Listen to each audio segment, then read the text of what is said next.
Inomba ng tubig ng isang Chinese Coast Guard o CCG vessel ang matauhan ng Philippine Coast Guard at Bureau of Fisheries and Aquatic Resources kaninang umaga sa Bajo de Masinloc. Ayon kay PCG spokesperson for the West Philippine Sea, Rear Admiral J. Tariela, namamahagi ng fuel subsidy at food tax sa mga sundalo sa mga mangingisda sa lugar nang bombahin ito ng tubig. Tumagal ng 2 minuto ang pambobomba ng tubig at wala namang naiulat na nasaktan o nasugatan.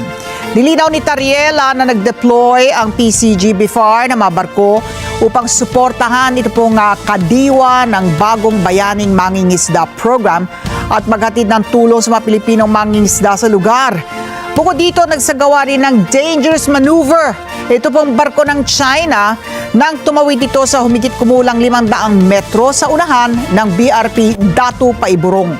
Sa kabila nito, natapos naman ang pamamahagi ng gasolina at food packs sa mga Pilipinong mangingisda sa lugar.